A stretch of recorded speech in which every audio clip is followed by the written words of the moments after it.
민수기 22장부터 24장까지 길게 기록되어 있는 사건이 있는데 그건 뭐냐면 부돌의 술사 발람에 대한 거예요. 그리고 25장은 발람 사건을 통해 어떤 일이 벌어졌는지 그 결과물에 대한 기록입니다. 그러니까 22장에서 25장까지 발람 사건을 이렇게 길고 자세하게 기록하고 있는데 이유는 뭐냐면 매우 중요하다. 매우 중요하니까 길고 자세하게 기록했다 그런 겁니다. 그러면 발람 사건 왜 중요할까? 광야 생활이 끝나고 마무리 시점에서 일어난 일이기 때문에 그렇고, 그것보다 더 중요한 것은 이스라엘의 여호와 신앙이 바알 부올과 혼합되는 사건이 일어났기 때문에 이 발람의 사건이 중요한 겁니다. 지난주에 함께 나눈 부엘 사건은 광야 생활을 마무리하는 사건이었고, 이 발람의 사건은 모압 평지에 이르러서 가나안 땅으로 들어가기 전 마지막 준비 단계에서 일어난 사건이기 때문에 길고 그리고 자세하게 기록을 하고 있다는 겁니다. 민수기 25장에 보면 이렇게 기록이 되어 있습니다. 이스라엘이 시딤에 머물러 있더니 그 백성이 모압 여자들과 음행하기를 시작하니라. 그 여자들이 자기 신들에게 제사할 때에 이스라엘 백성을 청하매 백성이 먹고 그들의 신들에게 절함으로 이스라엘이 바알 부올에게 가담한지라. 여호와께서 이스라엘에게 진노하시니라. 아멘. 일명 고수비 사건이죠. 그죠? 고수비 사건. 고수비가 바알 제사를 드리면서 이스라엘 백성들을 초청을 했죠. 그래서 이스라엘 백성들이 거기 가서 먹고 마시며 음행을 저질렀다. 이게 이제 고수비 사건의 그 줄거리입니다. 고수비는 수루의 딸로, 수루는 미디안 족속의 두령이고 시므리는 살루의 아들로 시므온 지파의 지도자였어요. 고수비는 모압 평지인 시딤에 머무르고 있던 이스라엘 백성 중에서 시므온 지파 두령 시므리를 비롯한 그 지파 사람들을 바알 제사에 초청을 하죠. 문제는 바알에게 제사하는 방식이 뭐였냐면 신전 창기와 성관계를 맺는 것이었어요. 이 고수비 사건으로 인해서 이스라엘 백성들의 수가 24,000명이나 죽습니다. 그런데 이거는 단순히 고수비가 그렇게 계획하고 실행했다라는 것이 아니라 발람의 수작이었다 그런 거예요. 발람이 꾸민 괴계였다라는 겁니다. 민수기 24장에 보면 발람은 발락이 불러서 많은 돈을 줄 테니까, 높은 자리를 줄 테니까 이스라엘을 좀 저주 좀 해달라 그랬는데 저주를 한 것이 아니라 이스라엘을 축복을 하게 되는 사건이 기록이 되어 있어요. 그래서 이 발람이 돌아가면서 그냥 돌아가는 게 아니라 이제 이 고수비라고 하는 여인 또는 미디안 족속 사람들에게 가서 이스라엘을 어떻게 멸망시킬 거냐라고 하는 것을, 그 괴계죠. 괴계를 알려주고 고수비가 그것을 실행했다. 이제 그런 겁니다. 그래서 이 전략이 주요한 거죠. 그래서 24,000명이나 이제 죽게 되는 겁니다. 마귀는 찰거머리, 여러분들 찰거머리를 아시는지 모르겠는데 찰거머리와 같아요. 옛날에 그 모내기 하러 갔었는데 거머리가 다리에 붙었는데 손으로 잡아 빼도 자꾸 들어가더라고요. 안 떨어집니다. 그걸 찰거머리다 이렇게 말하는데 마귀는 찰거머리와 같아요. 그래서 한 번 붙으면 쉽사리 떠나지 않습니다. 무엇보다 마귀의 속임수와 미혹과 거짓은 인간의 본성과 같기 때문에 인간의 본성을, 나의 본성을 꿰뚫는 자기 성찰의 기도를 계속하지 않으면 누구도 마귀를 이길 수 없다. 그 마귀 사탄아 물러가라 그러면 물러가던데 그거는 착각이라는 겁니다. 진짜 마귀는 내 안에 내 본성 속에 들어가 있어서 내가 나를 죽이지 않는 한 그 마귀를 이길 수가 없다라는 겁니다. 그래서 사도 바울처럼 날마다 나를 쳐서 십자가에 복종시키고 죽는 일을 해야 되는 겁니다. 아멘. 이 발람 이야기는 성경에 많이 이제 나오는데, 먼저 요한계시록 2장 12절에서 15절 말씀을 보겠습니다. 버가모 교회의 사자에게 편지하노라. 좌우에 날선 검을 가지신 이가 이르시되 네가 어디에 사는지를 내가 아노니 거기는 사탄의 권자가 있는 데라. 네가 내 이름을 굳게 잡아서 내 충성된 증인 안디바가 너희 가운데 곧 사탄이 사는 곳에서 죽임을 당할 때에도 나를 믿는 믿음을 저버리지 아니하였도다. 그러나 네게 두어 가지 책망할 것이 있나니 거기 네게 발람의 교훈을 지키는 자들이 있도다. 발람이 발락을 가르쳐 이스라엘 자손 앞에 걸림돌을 놓아 우상의 제물을 먹게 하였고 또 행음하게 하였느니라. 이와 같이 네게도 니골라 당의 교훈을 지키는 자들이 있도다. 사도 요한은 발람이 발락을 가르쳐서 이스라엘 자손 앞에 걸림돌을 놓았다. 그래서 이스라엘이 바알 부올에게 속하는 그런 사건이 일어나게 됐다. 그것을 통해서 24,000명이 죽었다. 이 지금 민수기에 있는 사건을 다시 한번 상기시키면서 버가모 교회의 성도들에게 편지를 써보내고 있는 것을 볼 수 있습니다. 사도 요한은 버가모 교회에 두어 가지 책망할 일이 있는데 발람의 교훈을 지키는 자들과 니골라 당의 교훈을 지키는 자들이 있다라는 거예요. 근데 이제 현대어 성경을 보면 니골라 당의 교훈을 따르는 자들을 발람의 추종자와 똑같은 자들이다 이렇게 번역을 해 놓았습니다. 그러니까 니골라 당과 발람과는 이제 관련이 깊다라는 거죠. 그러면 니골라 당의 교훈은 무엇이냐? 첫째, 니골라 당의 주장은 영육 이원론에 근거를 하고 있다라는 겁니다. 니골라는 구원에 있어서 중요한 것은 육이 아니라 영이라고 말을 하는 거예요. 영혼 구원 뭐 이렇게 말하잖아요. 그 얘기입니다. 그래서 육체의 행위는 영적인 구원에 아무런 영향도 미치지 않는다라고 가르쳤어요. 이게 오늘 뭘까? 조이풀. 그죠? 조이풀이에요. 구원파예요. 한 번 구원은 영원한 구원이야. 한 번 회개하면 다시 회개할 게 없어. 이게 니골라 당의 주장이에요. 왜? 육체의 행위는 영적인 구원에 아무런 영향도 미치지 않으니까 네 마음대로 살아라요. 구원받았으니까.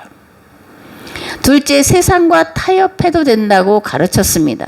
타협 신앙은 곧 혼합주의 신앙을 말하는 거예요. 그렇다면 니골라는 왜 타협을 해도 된다라고 가르쳤을까? 고대 사회로 가면 다신사회죠. 그죠? 다신사회입니다. 그래서 각자가 믿는 신들이 있어요. 자기 신에게 제사할 때 어떻게 해요? 이웃들을 초청을 합니다. 그래서 음식을 나눠 먹고 교제를 하고 복을 빌어 주는데 복을 비는 행위, 다산의 행위가 뭐라는 거예요? 혼음이라는 거예요. 성경은 이 혼음을 철저하게 배제를 합니다. 성경 밖에 이런 성 문제에 대해서 엄격하게 다루고 있는 그런 어떤 종교도 없습니다. 어쨌든 이 이방 신에게 제사 드리는데 이제 초청을 해서 먹고 성관계를 맺는 그것뿐만이 아니라 거기서 모든 관계가 형성이 된다라는 겁니다. 그래서 이런 이방 신의 제사에 참여하지 않고 여호와 신앙을 지킨다라는 것은 곧 뭘 말하는 걸까? 사회적 고립을 뜻하는 것이 됩니다. 그러니까 쉽지 않은 거예요. 그죠? 쉽지 않은 겁니다. 또 하나, 이 요한계시록이 기록될 당시를 보면 그게 이제 100년경인데 초대교회 성도들은 로마 제국의 박해로 고난을 받고 있었죠. 근데 박해를 받는 그 원인은 뭐냐면 황제 숭배를 거부했기 때문에 그런 거예요. 또 하나 알아야 할 것은 요한계시록이 기록될 당시인 100년경 초대교회 성도들은 로마 제국의 박해로부터 고난을 받았는데 그 고난을 받게 된 원인이 뭐냐면 황제 숭배를 거부했기 때문에 그런 거예요. 로마 제국은 정치적인 통일을 위해서 황제 신상을 만들어 세워놓고 숭배하도록 했는데 특히 그 신상 아래 쓰인 글귀가 기독교인이라면 누구도 받아들일 수 없는 그런 거였어요. 뭐라고 써있냐면 황제는 하나님이다. 요한복음 20장에 가면 도마가 예수님께 고백을 하죠. 나의 주님이시요 나의 하나님이시니이다. 이 도마의 고백은 예수님은 그리스도이실 뿐 아니라 하나님이시라는 고백이고 또한 이 고백은 로마 제국이 황제를 하나님으로 고백하도록 강요한 것에 대해 근본적으로 거부하는 것이고, 이로 인해서 초대교회 성도들은 본격적인 박해와 순교의 길로 틀어서게 됐다라는 것을 우리가 알 수가 있습니다. 로마 제국은 황제 신상에 절한 자들에게 표를 주었습니다. 그걸 이제 666 이렇게 표시하잖아요. 이 표를 받으면 시장에 가서 필요한 것들을 살 수가 있어요. 그런데 이 표가 없으면 시장에서 무엇을 살 수도 없고 팔 수도 없는, 정말 생명과 삶의 직격탄을 맞는 그런 것이 이제 이 666 표였습니다. 그래서 니골라는 타협을 하는 거예요. 뭐로? 영육 이원론을 근거로 해서. 육신이 하는 일은 상관이 없어. 영이 구원받는 거지. 육신은 아니야. 이렇게 말을 함으로 혼합종교의 길로 열어놓은 것이 니골라당이라는 겁니다. 근데 이제 이 니골라당의 교훈을 잘 막아낸 교회가 있어요. 어떤 교회냐면 에베소 교회입니다. 그런데 버가모 교회는 이 니골라당을 따르는 자들이 있었다 그런 거예요. 베드로는 성도들에게 이렇게 말씀합니다. 근신하라 깨어라 너희 대적 마귀가 우는 사자같이 두루다니며 삼킬 자를 찾나니 너희는 믿음을 굳건하게 하여 그를 대적하라. 이는 세상에 있는 너희 형제들도 동일한 고난을 당하는 줄 알미라. 아멘. 발람의 이야기가 이제 여러 군데 기록되어 있다고 말씀드렸는데, 여호수아, 미가, 베드로 후서, 유다서에 이 발람의 이야기가 기록이 되어 있습니다. 여호수아 13장에 보면 이스라엘 자손이 그들을 살육하는 중에 부올의 아들 점술과 발람도 칼날로 죽였다. 이렇게 이제 발람이 죽은 사건을 기록을 해놓고 있고, 미가서에 보면 이렇게 되어 있습니다. 내 백성아 모압의 임금 발락이 부올의 아들 발람을 시켜서 너희를 저주하여 망하게 하려고 흉계를 꾸몄으나 나는 그가 오히려 네게 축복하도록 하였던 일을 기억하지 못하느냐. 시딤에서 길갈에 이르는 그 지극히 위험한 여행길에서 내가 너를 얼마나 충실히 도와주었는가를 전혀 기억하지 못하느냐. 바알의 길로 간 이스라엘 백성들을 향해서 미가가 꾸짖는 그런 말씀입니다. 베드로후서 2장의 말씀을 보면 그들이 바른 길을 떠나 미혹되어 부올의 아들 발람의 길을 따르는도다. 그는 불의의 삭슬 사랑하다가 자기의 불법으로 말미암아 책망을 받되 말하지 못하는 나귀가 사람의 소리로 말하여 이 선지자의 미친 행동을 저주하였느니라.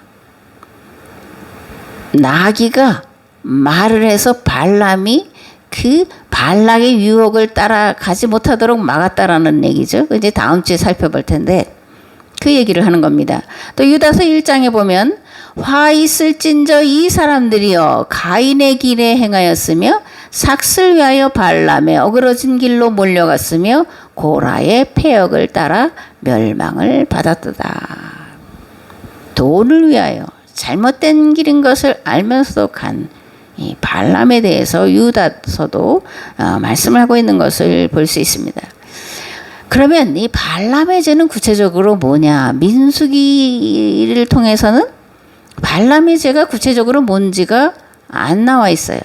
그런데 제가 여러 본문을 말씀드린 것을 통해서 보면 발람의 죄는 구체적으로 뭐냐? 돈을 좋아하여 돈에 팔려갔다 그런 겁니다. 돈은 일만하게 뿌리라 그렇게 말씀하죠. 그죠? 자기만을 위해서, 자기의 향락과 쾌락을 위해서 부정한 것, 잘못된 것을 알면서도 갔다. 이게 이제 발람의 죄입니다. 두 번째로 이스라엘로 우상숭배의 죄에 빠지게 한 죄. 혼합주의, 타협주의 신앙으로 이끌어간 죄라는 겁니다. 이러한 이제 죄를, 그죠? 금방도 말씀드렸지만 민수기를 통해서는 정확하게 알 수가 없고 여러 성경 본문들을 통해서 발람의 죄가 이런 거구나, 발람의 길로 갔다라는 것이 이런 얘기구나라는 것을 우리가 알 수가 있는 겁니다. 그러니까 성경을 한 부분만 가지고 문자들을 해석하는 것이 성경을 해석하는 게 아니라 전체를 보고 전체 속에서 그 이야기를 이제 해석해 내야 되는 게 성경을 해석한다, 이제 그런 의미라는 겁니다. 민수기 22장 1절에서 20절 말씀을 함께 봉독을 하겠습니다. 이스라엘 자손이 또 길을 떠나 모압 평지에 진을 쳤으니 요단 건너편 곧 여리고 맞은편이더라. 십볼의 아들 발락이 이스라엘이 아모리인에게 행한 모든 일을 보았으므로 모압이 심히 두려워하였으니 이스라엘 백성이 많음으로 말미암아 모압이 이스라엘 자손 때문에 번민하더라. 미디안 장로들에게 이르되 이제 이 무리가 소가 밭에 풀을 뜯어먹은 같이 우리 사방에 있는 것을 다 뜯어먹으리로다 하니 그때 십볼의 아들 발락이 모압 왕이었더라. 그가 사신을 부올의 아들 발람의 고향인 강가 부돌에 보내어 발람을 부르게 하여 이르되 보라, 한 민족이 애굽에서 나왔는데 그들이 지면에 덮여서 우리 맞은편에 거주하였고 우리보다 강하니 청하건대 와서 나를 위하여 이 백성을 저주하라. 내가 혹 그들을 쳐서 이겨 이 땅에서 몰아내리라.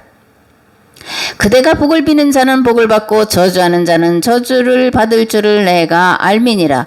모압 장로들과 미디안 장로들이 손에 복채를 가지고 떠나 발람에게 이르러 발락의 말을 그에게 전하매 발람이 그들에게 이르되 이 밤에 여기서 유숙하라. 여호와께서 내게 이르시는 대로 너희에게 대답하리라. 모압 귀족들이 발람에게서 유숙하니라. 하나님이 발람에게 임하여 말씀하시되 너와 함께 있는 이 사람들이 누구냐? 발람이 하나님께 아뢰되 모압 왕 십볼의 아들 발락이 내게 보낸 자들이니이다. 이르기를 보라, 애굽에서 나온 민족이 지면에 덮였으니 이제 와서 나를 위하여 그들을 저주하라. 내가 혹 그들을 쳐서 몰아낼 수 있으리라 하나이다. 하나님이 발람에게 이르시되 너는 그들과 함께 가지도 말고 그 백성을 저주하지도 말라. 그들은 복을 받은 자들이니라. 발람이 아침에 일어나서 발락의 귀족들에게 이르되 너희는 너희의 땅으로 돌아가라. 여호와께서 내가 너희와 함께 가기를 허락하지 아니하시는지라. 모압 귀족들이 일어나 발락에게로 가서 전하되 발람이 우리와 함께 오기를 거절하더이다. 발락이 다시 그들보다 더 높은 고관들을 더 많이 보내매 그들이 발람에게로 나아가서 그에게 이르되 십볼의 아들 발락의 말씀에 청하건대 아무 것에도 꺼리끼지 말고 내게로 오라. 내가 그대를 높여 크게 존귀하게 하고 그대가 내게 말하는 것은 무엇이든지 실행하리니 청하건대 와서 나를 위하여 이 백성을 저주하라 하시더이다. 발람이 발락의 신하들에게 대답하여 이르되 발락이 그 집에 가득한 은금을 내게 줄지라도 내가 능히 여호와 내 하나님의 말씀을 어겨 덜하거나 더하지도 못하겠노라. 그런즉 이제 너희도 이 밤에 여기서 유숙하라. 여호와께서 내게 무슨 말씀을 더하실는지 알아보리라. 밤에 하나님이 발람에게 임하여 이르시되 그 사람들이 너를 부르러 왔거든 일어나 함께 가라. 그러나 내가 내게 이르는 말만 준행할지니라. 모압 왕 발락은 왜 이스라엘 사람들을 두려워했을까? 모압 왕 발락은 이스라엘이 아모리 왕에게 행한 일을 듣고 그래서 두려워했다라는 겁니다. 그럼 아모리 왕에게 행한 일이 뭐냐? 민수기 21장에 보면 아모리 왕 시혼과 바산 왕 옥에 대한 이야기가 있습니다. 모세는 이스라엘 백성이 가나안 땅으로 들어갈 수 있도록 길을 열어달라고 부탁하기 위해서 아모리 왕 시온과 바산 왕 옥에게 사신을 보내요. 근데 이들은 이스라엘이 지나가기를 허락하지 않고 군대를 거느리고 와서 길을 막죠. 그래서 전쟁이 일어났고 바산 왕 옥과 아모리 왕 시온의 군대가 아주 박살이 나는 겁니다. 그래서 이 이야기를 모압 왕 발락이 듣고 두려워했다. 우리도 망하는 거 아니야? 이렇게 생각을 했다라는 겁니다. 민수기 21장 말씀인데 이스라엘이 아모리 왕 시온에게 사신을 보내 이르되 우리에게 당신의 땅을 지나가게 하소서. 우리가 밭에든지 포도원에든지 들어가지 아니하며 우물물도 마시지 아니하고 당신의 지경에서 다 나가기까지 왕의 큰 길로만 지나가리이다 하나 시온이 이스라엘이 자기 영토로 지나감을 용납하지 아니하고 그의 백성을 다 모아 이스라엘을 치러 광야로 나와서 야하스에 이르러 이스라엘을 치므로 이스라엘이 칼날로 그들을 쳐서 무찌르고 그 땅을 아르논에서부터 야복까지 점령하여 암몬 자손에게까지 미치니 암몬 자손의 경계는 견고하더라. 이스라엘이 이같이 그 모든 성읍을 빼앗고 그 아모리인의 모든 성읍 헤스본과 그 모든 촌락에 거주하였으니 헤스본은 아모리인의 왕 시혼의 도성이라. 시혼이 그 전 모압 왕을 치고 그의 모든 땅을 아르논까지 그의 손에서 빼앗았더라. 그들이 돌이켜 바산길로 올라가매 바산왕 옥이 그의 백성을 다 거느리고 나와서 그들을 맞아 에드레이에서 싸우려 하는지라. 여호와께서 모세에게 이르시되 그를 두려워하지 말라. 내가 그와 그의 백성과 그의 땅을 네 손에 넘겼나니 너는 헤스본에 거주하는 아모리인의 왕 시온에게 행한 것 같이 그에게도 행할지니라. 이에 그와 그의 아들들과 그의 백성을 다 쳐서 한 사람도 남기지 아니하고 그 땅을 점령하였더라. 시온과 옥이 이스라엘과 전쟁을 벌였다가 이제 참패를 당했다라는 얘기입니다. 그 얘기를 듣고 모압 왕 발락이 겁이 났고, 그래서 싸울 것을 포기하고 이제 다른 방법을 찾는데, 그것이 뭐예요? 메소포타미아 부돌에 사는 술사 발람을 불러다가 이스라엘을 저주하자라는 거였습니다. 발락은 부올의 아들 발람의 고향인 강가 부돌에 사람을 보내서 발람을 오라고 했는데, 여기는 어디냐면 메소포타미아예요. 그러면서 발람을 부른 이유를 이렇게 말하잖아요. 한 민족이 애굽에서 나왔는데 우리보다 강하니 와서 나를 위하여 이 백성을 저주하라. 내가 혹 그들을 쳐서 이겨 이 땅에서 몰아내리라. 그대가 복을 비는 자는 복을 받고 저주하는 자는 저주를 받을 줄을 내가 안다. 이렇게 이제 발락이 발람에게 말을 해요. 그대가 축복하면 복을 받고 그가 저주하면 저주를 받는다. 이 무슨 뜻일까? 이걸 이제 발락이 이미 알고 있다 이런 얘기인데요. 그러니까 이 발람의 고향은 메소포타미아예요. 메소포타미아에서 이 발람은 아주 유명한 무당이었습니다. 이 부돌은 모압에서부터 660km나 떨어진 곳입니다. 서울서 부산까지의 거리가 얼마일까? 456km래요. 그러니까 서울서 부산까지 거리보다 100km가 더 먼 그런 거리입니다. 그만큼 이 발람이 이제 국제적으로 유명했다 그런 거예요. 그래서 많은 돈을 가지고 높은 자리와 부귀 영화를 약속하면서 발람을 데려오려고 발락이 하는 거죠. 그랬더니 이제 발락이 보낸 사람들을 보고 이렇게 말해요. 오늘 밤 여기서 유하라. 여호와께서 내게 이르시는 대로 너에게 대답하리라. 발람이 여호와의 이름을 부른단 말이에요. 그럼 발람은 여호와를 믿는 사람일까 아닐까? 어떤 사람일까? 여호와의 이름으로 여호와께서 말씀하시는 대로 내가 말하겠다 이렇게 말을 하니까 여호와를 믿는 사람일까 아닐까? 아닐 것 같죠, 저 느낌상. 이 무당에는 이제 두 종류가 있어요. 강신무, 내림무당 그렇게 말하는 거죠.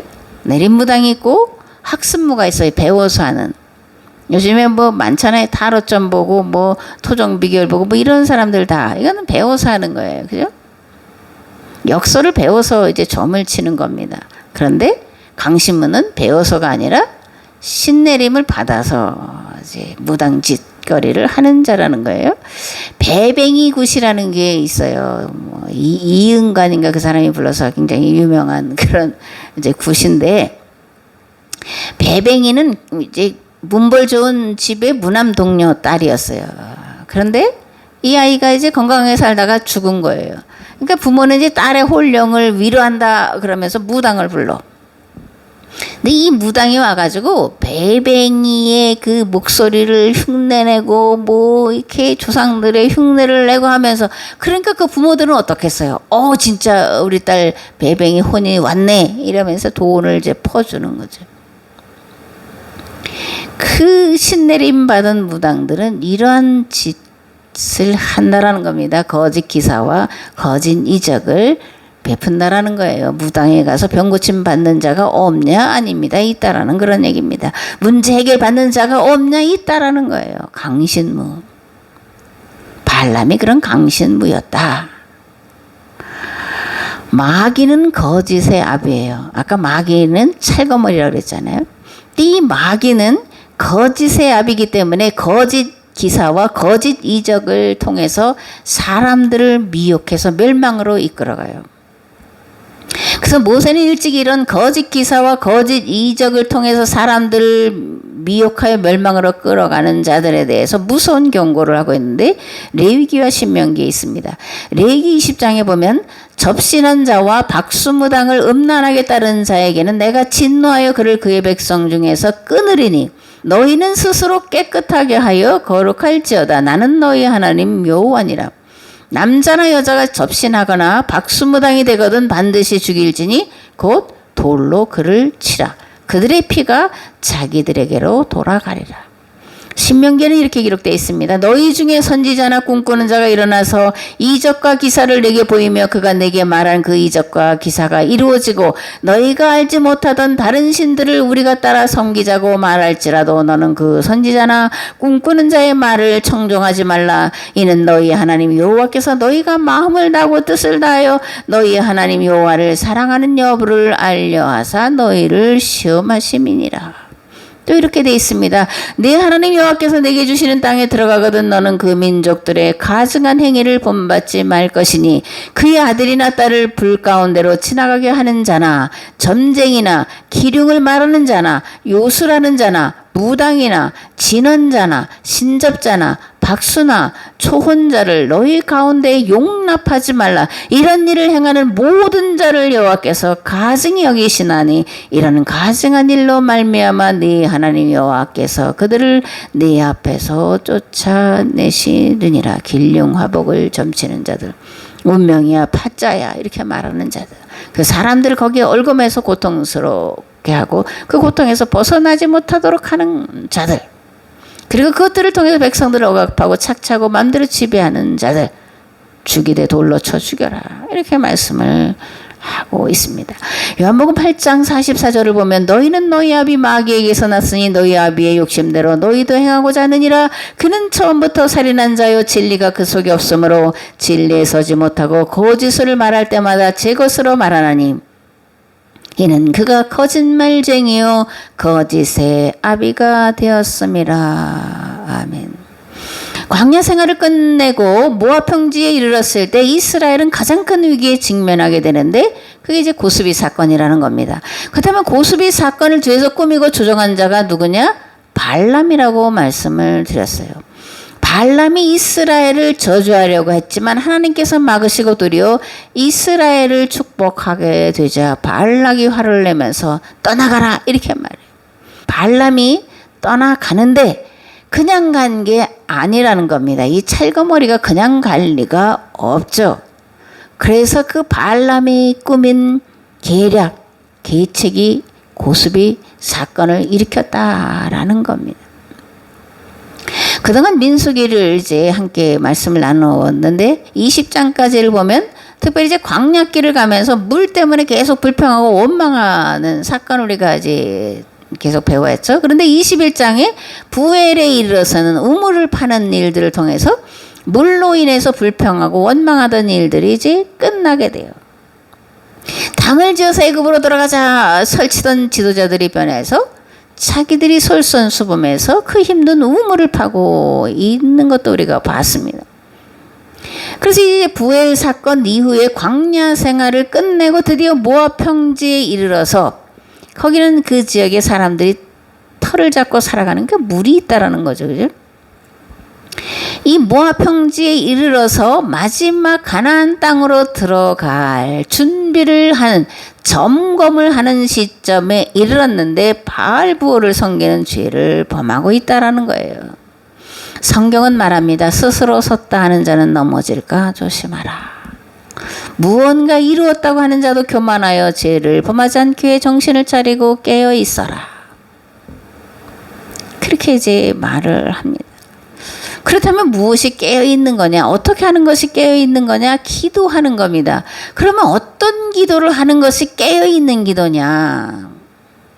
성찰의 기도라는 겁니다. 자기를 돌아보는 기도를 드리는 것이 깨어있는 거예요. 자기를 돌아보는 성찰의 기도를 항상 하는 자는 나라고 하는 내 존재가 얼마나 악한 존재인지를 알게 돼요. 내 본성이 마귀의 본성과 같다라는 것을 깨닫고 인정하게 돼요. 그래서 하나님 앞에 내가 무슨 일을 했다고 해서 자랑할 만한 것이 없음을 고백을 하게 돼요. 나는 부족한 자입니다. 나는 없는 자입니다.